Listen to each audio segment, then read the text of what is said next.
Hey folks, how you guys doing? Hopefully you're all having a great day today. Focus on me, please. Focus on me and not the background. Focus on me. This camera's starting to act up and I don't like it. Upgrading the saw, or swapping out the saw, I'd say it's an upgrade in the miter saw station today. This is it's Milwaukee, but I forget the name of the item number, like 6955-6955-20, something like that. It's a pretty darn nice miter saw from what I've seen just interacting with it, but my last one was so wore out. The bushings on the slide are so wore out, and I just trust it for like construction type of stuff where the measurement isn't too critical. I want to get this set up to where I can trust it for like nice cuts and whatnot. And there is my phone, because I do not have my phone on silent. So let me go answer my phone. It's not like I've been doing this long enough to remember to put my phone on silent. Oh, it's my wife. All right. Hello? Hey. Recording a vlog video. What are you doing?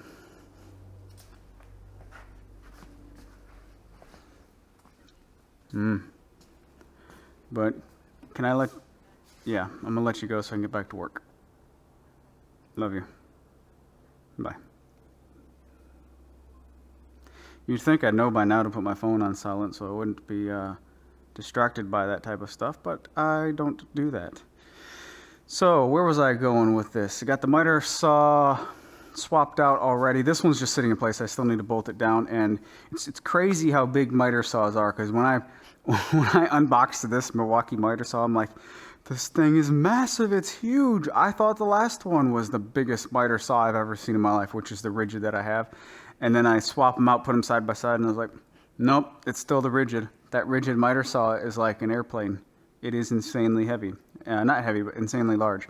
I don't know why I clapped. I've got the miter saw, the old one, the rigid saw, on one of them like fold up, roll around stands for miter saws.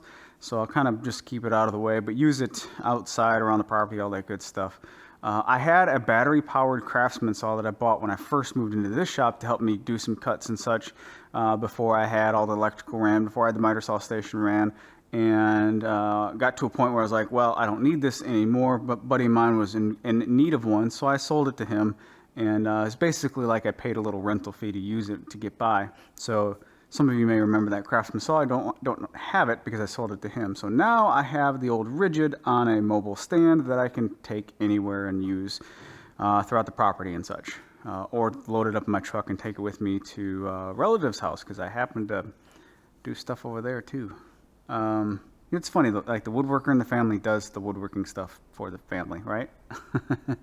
Anyway, I have a couple things to do this week. Number one, I've got to get my old workbench tidied up. So the hickory workbench number 2 that I built in my last shop, right? I was kind of like cramming too many tools in there, so I had to downsize from the 4-foot by 8-foot assembly table, and I put in a second workbench, which at that time was a really good use of workspace. Had 2 workbenches to use.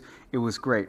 In this shop, I've got all kinds of space compared to my last shop, so I went back to having a 4-foot by 8-foot assembly table, and therefore never, ever, ever used that second workbench. So it's real nice through mortise and tenon, leg to top connection, French style workbench, big old beefy half lap joints. It's got a leg vise on it that looks beautiful, by the way. It functions wonderfully, but it looks really good. And it's got a set of retractable casters on it. It has a tool well. You guys are probably familiar with it if you have followed me for any length of time. So that particular workbench, when I moved into this shop, I've never used it as a workbench. I simply used it as a shelf to store tools, which is kind of silly, right? You know, that's a workbench. It needs to be used as a workbench. It needs to be put to use. So I bought one of those U.S. General rolling cabinets, the cheap Harbor Freight cabinets that are actually pretty decent quality. Put all of my non-woodworking related tools and such in there, which freed up a lot of space in the miter saw station, so I could use this finally for all woodworking type stuff, but I no longer need that workbench. So I'm on a little roll here. I haven't had any caffeine at all today. So that workbench, I'm going to do a little bit of tidying up with it. I've got one glue joint that is opening up, that's a no-no. That's bad.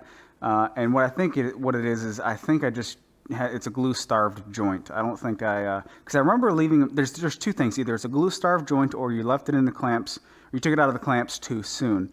And I don't think I took it out of the clamps too soon. If I'm not mistaken, I always leave the stuff on like larger glue-ups like that. I always leave them in the clamps overnight. So I'm gonna say that that's a a shame on me thing. I don't think I put enough glue in one of them seams, glue-starved joint. So what I'm going to do is tape up the bottom side and the ends and all that good stuff, and I'm going to flood the top in certain areas with some penetrating epoxy to get down in those seams and just really make sure that it's got a good bite, good grab. After that, I'll clean up the epoxy mess, give it a nice cleaning. Maybe I need to actually replace the bottom shelf. On the bottom shelf that's on there currently, just a piece of plywood with some cleats to stop it from wiggling around. I need to take that out, put some cleats on the inside of the front and back stretchers. Rails, front and back stretchers, and then put a slat shelf in. And I think that's what I'm going to do. Put some amber shellac, garnet shellac on the base, the new pieces of the base, so it kind of matches the hickory, because it's going to be ash, not hickory. And then what I'm going to do is I'm going to raffle it off. $10 a ticket. I don't care how many are sold, how many tickets. I'm not trying to do this to raise money. I'm just trying to do this to get rid of it. So that workbench is a good workbench. It needs to be used. It doesn't need to be used as a shelf. I want someone to use it. So I've tried to sell it at what I think is a pretty good price. First at $1,000 for a workbench like that, I think is a great price.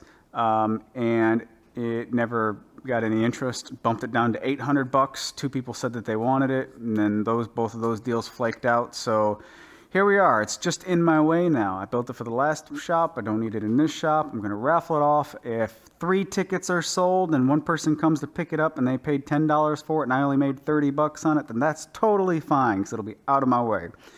So we're going to do a raffle on that, and that's going to be fun. I don't know why I said that's going to be fun. Hopefully that'll be a way for somebody to come pick it up without spending a lot of money. That would be fun. What else do I have going on? I want to take you off the tripod real quick and walk around to the back side of, let's go over here, back side of the shop. So bear with me, I got junk everywhere. Don't hate. And, oh, by the way, this little seat, oh my goodness, my exposure. I gotta reset the camera. All right, full auto. I got a setting saved in my camera for the shop. This little seat, right? I bought this, I don't know, maybe 8 months to a year ago, something like that. My daughter sits in here and sits in front of me, so my arms are wrapped around her. She's pretty much safe inside my arms, right? And she has a little platform up here to rest her hands on, and she gets all buckled in. It is so cool because we get to drive around or ride around the neighborhood with her sitting in front of me, and we can point to different things and talk. But normally what we do is we drive around the neighborhood and sing Hakuna Matata, and then people like look out their windows if they have their windows open and look through the screen like, what's that noise? And well, it's just us singing Hakuna Matata. Anyway, this is what I wanted to address. So the rakes and shovels and such, we have always tucked them behind this little post, even with the last setup. So that's all we do now, and it's super quick access. Some people said, well, why didn't you make anything for your rakes and shovels and such to get them off the ground? Because I don't need to. You just set them in this corner. They don't pile up. There's a limited amount of space, so you really can't have clutter right there. No need to hang them. We hung them in our last shed at our last house, and what did we do? We'd open the door and stick them on the wall, or lean them up against the wall. We never actually hung them up after having that storage solution. Over here, same thing, some less used stuff. Just set it in the corner, that's fine, no big deal. Don't have to go crazy with the storage solution. And yeah. Uh-oh, I'm already starting to clutter it up. I got a log on the ground just for my axe to chop up some of these smaller chunks for the grill. But it's getting windy, so let's go back inside. I'm back in the shop. I've got to get some stuff done. I've got some good momentum going, so I want to keep rolling, keep knocking out some stuff, and keep being productive. The quickest way to get stuff done is to simply get it done. Stop procrastinating, which I have been doing a lot of lately. I'm down 27 pounds since June. 27 pounds since June. I feel great. I was talking to my wife about this. I was like, I've lost more weight than what my daughter weighs, and that feels really, really good. So if I carry my daughter, that's like me walking around 3 months ago on my feet. And that's kind of crazy to think about. But anyway, I'm feeling good. I'm being productive. Hopefully you guys are feeling good and being productive as well. You guys take care. Have a great day, and I'll talk to you in the next video.